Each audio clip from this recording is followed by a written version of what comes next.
Hi everyone, I'm Sugandha and you're watching Ready to Upskill, and yes, today we are going to discuss what? The Code on Wages 2019. ये है session 2 new labour and industrial codes के बारे में हम बात करने वाले हैं। और चलते हैं क्विक सा रीकैप देखते हैं हमने पिछली बार में क्या देखा था।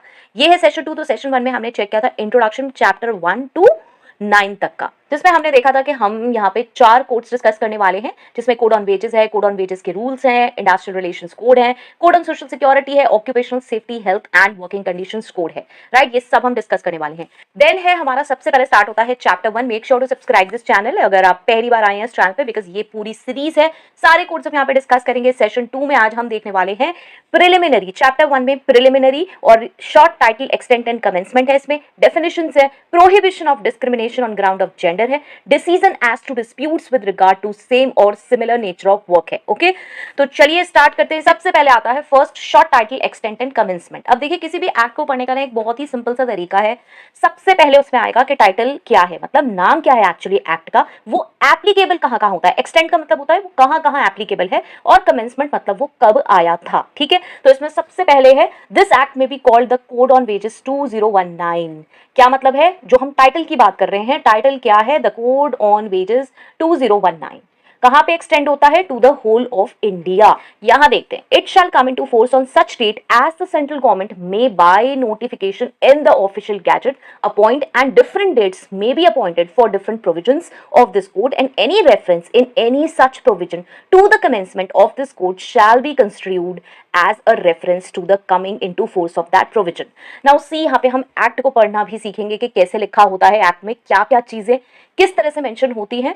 इसीलिए मैंने ये डायरेक्ट वही लैंग्वेज पिक करी है। कई कई जगह मैं डायरेक्ट लैंग्वेज पिक करूंगी एक्ट से, और कई जगह मैं क्या करूंगी, पॉइंट्स में मेंशन कर दूंगी अगर बहुत बड़ा होगा। ठीक है, तो यहाँ पे हम ये भी सीखते जाएंगे कि हम एक्चुअली एक्ट को पढ़ते कैसे हैं। तो जब हम देखेंगे फर्स्ट पॉइंट जिसमें हम देख रहे हैं शॉर्ट टाइटल, टाइटल हमें पता चल गया, एक्सटेंट कहाँ तक है, तो कंप्लीट इंडिया में एक्सटेंट है, इसकी एप्लीकेबल है। अब आता है कमेंसमेंट। देखिए कमेंसमेंट के बारे में ये क्या लैंग्वेज यूज कर रहे हैं, ये कर रहे हैं it shall come into force on such date as the central government may by notification in the official gazette appoint. जैसे हम कहते हैं ना यार नोटिफिकेशन आया है, ये उसी की बात कर रहे हैं कि यार ऑफिशियल गैजेट में ना नोटिफिकेशन आया है, तो हम इसे चेक करते रहेंगे कि कब ये एप्लीकेबल होगा, कब ये फोर्स में आएगा। इसीलिए इन्होंने यहाँ पे ये थर्ड में डाल दिया कि आपको अगर ये चेक करना है कि ये कब आएगा, ये कब एप्लीकेबल होगा, तो आपको कहां से चेक करना पड़ेगा, ऑफिशियल गैजेट के नोटिफिकेशन में से आपको ये चीज पता चल जाएगी। ठीक है, इन्होंने कोई स्पेसिफिक डेट मेंशन नहीं करी है, इन्होंने एक प्रोसेस बता दिया, एक प्रोसीजर बता दिया कि कैसे पता चलेगा कि ये कब आएगा। ठीक है, तो यहाँ पे हो गया and different dates may be appointed for different provisions.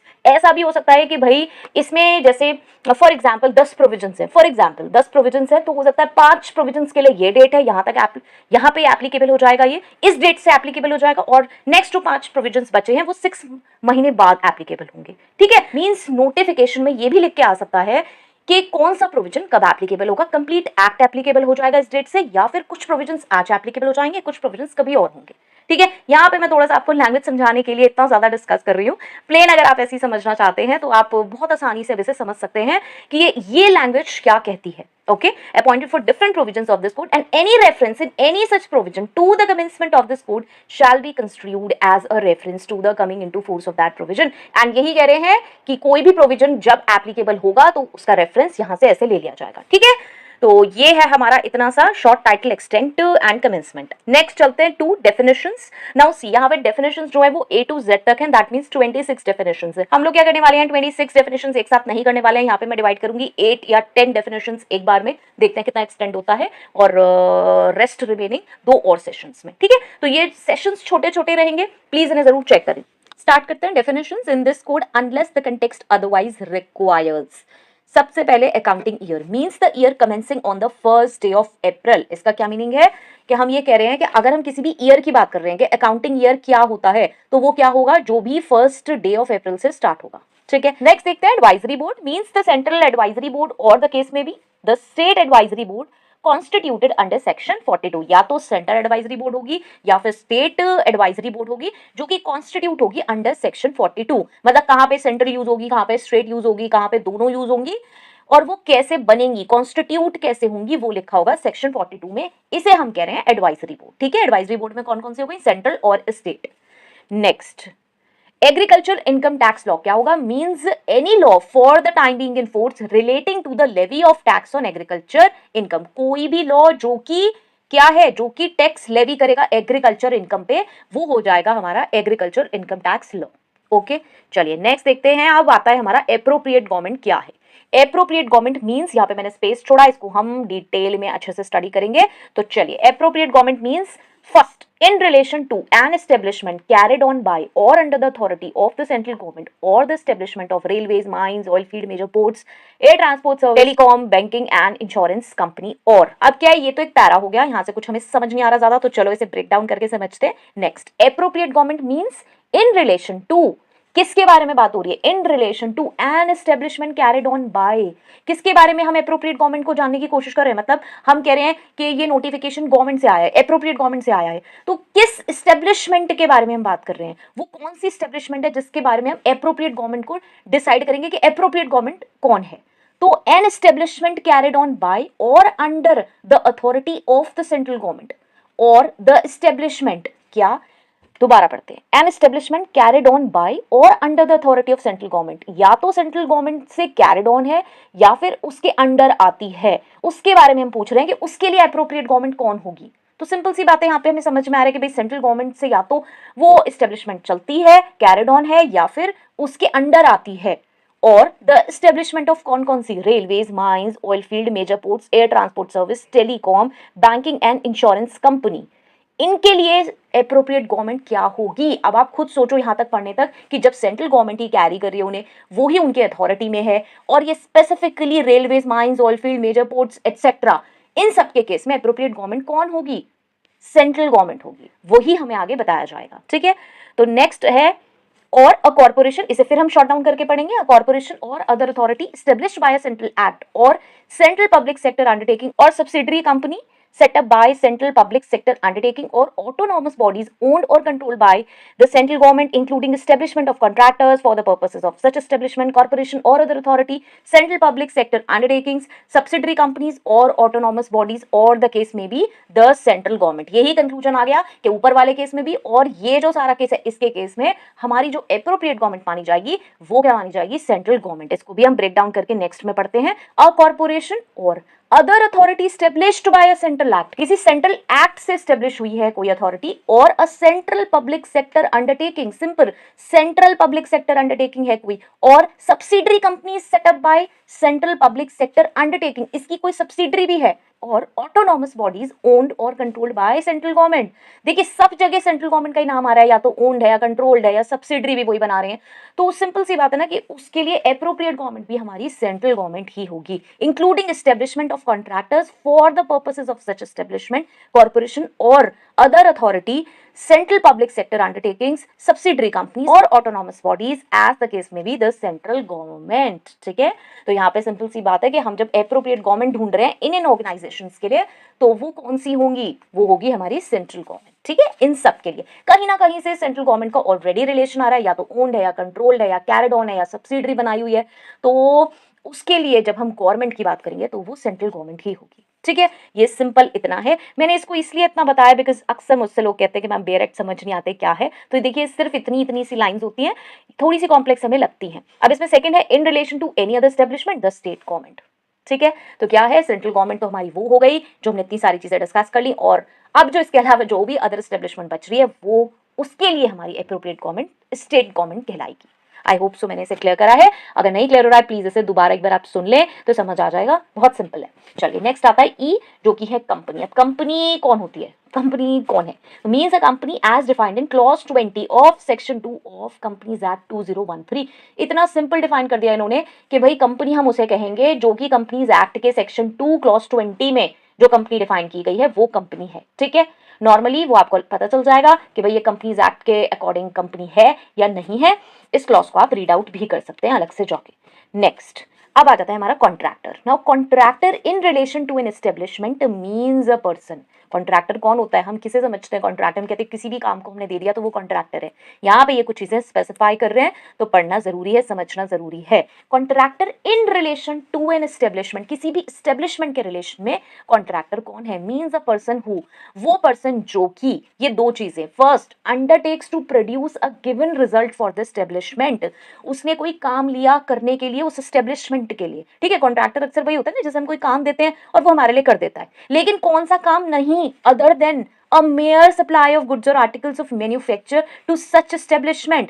सिर्फ गुड्स और आर्टिकल्स सप्लाई करने वाला आदमी कॉन्ट्रैक्टर नहीं हो जाएगा, ठीक है। मेरी जो ये स्टेब्लिशमेंट है इसे कोई आदमी सिर्फ गुड्स और सर्विसेज दे रहा है तो वो नहीं हो जाएगा थ्रू कॉन्ट्रैक्ट लेबर के थ्रू आप दे रहे हो तो वो नहीं हो जाओगे, ठीक है। Other than undertakes to produce a given result for the establishment, ठीक है, और supplies contract labour for any work of the establishment as mere human resource and includes a sub contractor. वो सप्लाई करता है contract labour for any work of the establishment as mere human resource and includes a sub contractor. तो ये दोनों conditions fulfil होनी चाहिए। Next आते हैं कॉन्ट्रैक्ट लेबर पे।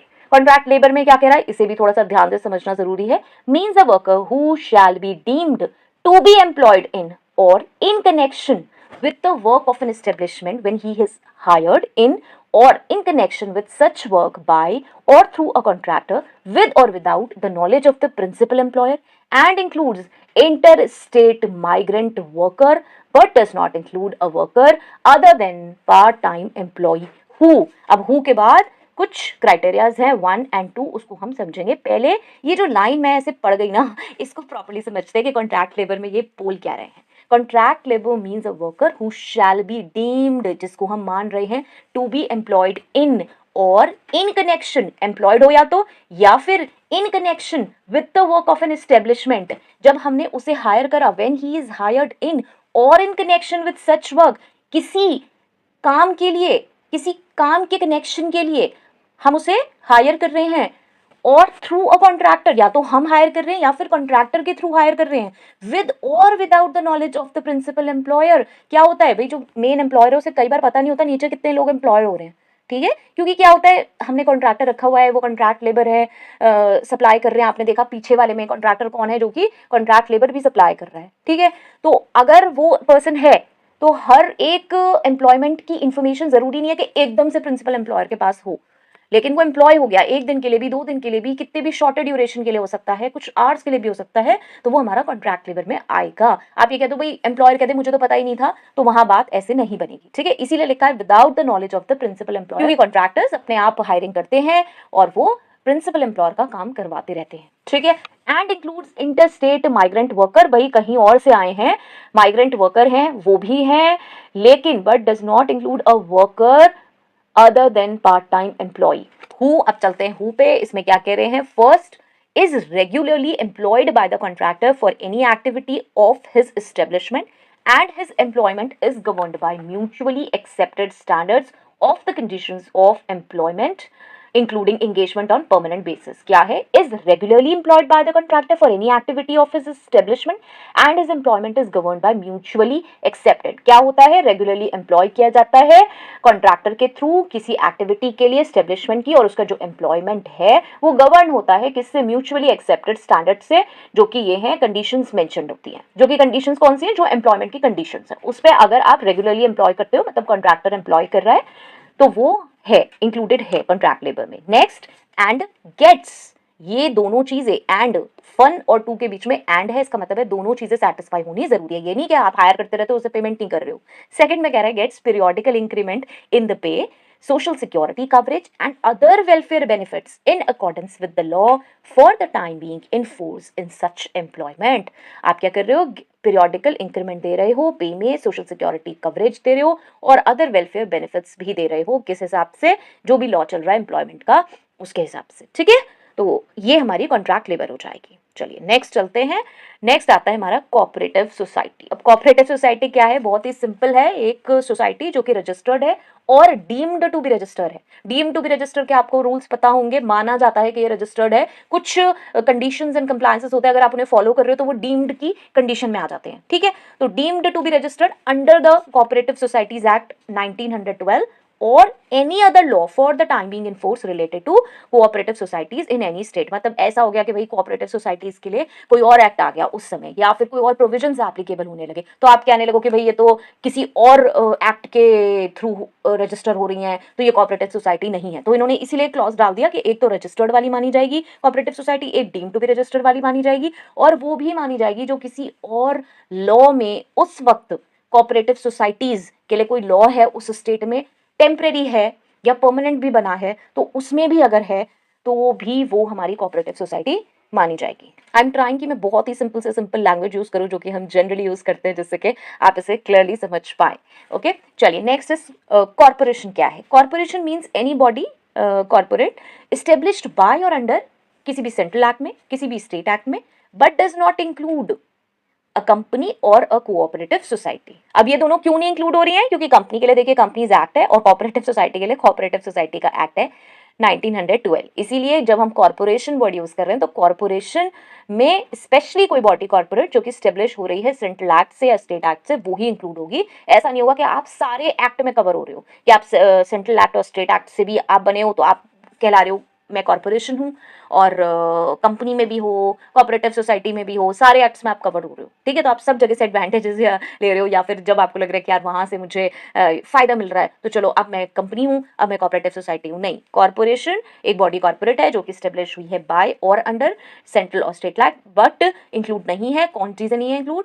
वो कंपनी नहीं होनी चाहिए और कोऑपरेटिव सोसाइटी नहीं होनी चाहिए। नेक्स्ट चलते हैं डायरेक्ट टैक्स। बहुत सिंपल है, डायरेक्ट टैक्स क्या है? Means any tax chargeable under income tax act 1961 में जो कि चार्ज हो रहा है, कंपनीज प्रॉफिट्स सरटैक्स एक्ट 1964 में होता है, agriculture income tax law and, ये तीन हो गए, and any other tax which having regard to its nature और incidence may be declared by the central government by notification to be a direct tax for the purposes of this code। अब ये क्या हो गया भाई? आपने ऊपर तो स्पेसिफाई कर दिया कि भाई इनकम टैक्स एक्ट के अंदर हमें समझ में आता है जो टैक्स चार्ज हो रहा है वो डायरेक्ट टैक्स कहलाता है। चलो हमने मान लिया कंपनीज प्रॉफिट टैक्स एक्ट में 1964 में जो टैक्स कट रहा है वो भी चलो हमने मान लिया डायरेक्ट टैक्स है। In agriculture income tax law भी मान लिया क्योंकि हमने उसकी डेफिनेशन देखी थी कि ये भी है। अब ये सेकंड में क्या बोल रहे हैं? ये बोल रहे हैं कोई भी ऐसा टैक्स जिसका नेचर या फिर किसी भी इंसिडेंस के वजह से उसे माना जा रहा हो कि वो डायरेक्ट टैक्स है, तो गवर्नमेंट, सेंट्रल गवर्नमेंट डिक्लेयर करेगी ऑफिशियल नोटिफिकेशन में कि ये डायरेक्ट टैक्स है, तो वो भी डायरेक्ट टैक्स माना जाएगा इस पर्पस के लिए, इस कोड के पर्पस के लिए। मतलब कोड ऑन वेजेस के लिए स्पेसिफिकली उन्होंने बता दिया कि भाई इसे भी हम डायरेक्ट टैक्स मानेंगे, तो उसे भी मान लिया जाएगा। ठीक है, तो ये हमारा एक ओपन क्लॉज है जिसको जो हेल्प करता है कि भाई किसी टैक्स को अगर हमें डायरेक्ट टैक्स लॉ में डालना है तो इस क्लॉज के थ्रू वो चीज की जा सकती है। ठीक है, चलिए आई होप सो अब ये 10 हो गए हैं आज, और सारी डेफिनेशंस कवर करना यहाँ पे थोड़ा सा टफ हो जाएगा, सेशन बहुत ज़्यादा लॉन्ग हो जाता है। चलिए आई होप सो आपने होल सेशन देखा होगा, हेल्पफुल है, बताएं। अच्छा, नेक्स्ट में हम देखेंगे डेफिनेशंस के टू यू तक, जिसमें हमारी एम्प्लॉई है, एम्प्लॉयर है, एम्प्लॉय एम्प्लॉयर की थोड़ी सी बड़ी है तो डिटेल में भी देखनी है, इसलिए मैंने इसको यहाँ पे लेफ्ट आउट कर दिया। Establishment, factory, government establishment, you तक हैं कुछ डेफिनेशंस, वो हम चेक करेंगे नेक्स्ट सेशन में, यू प्रिस्क्राइब्ड है। ओके, चलिए I hope so this was helpful है, मुझे जरूर बताएं और सब्सक्राइब करते जाएं, मेंबरशिप लेते जाएं, होप सो हेल्पफुल होगा। Till next video, all the very best, stay happy, stay safe, thanks for watching, bye bye.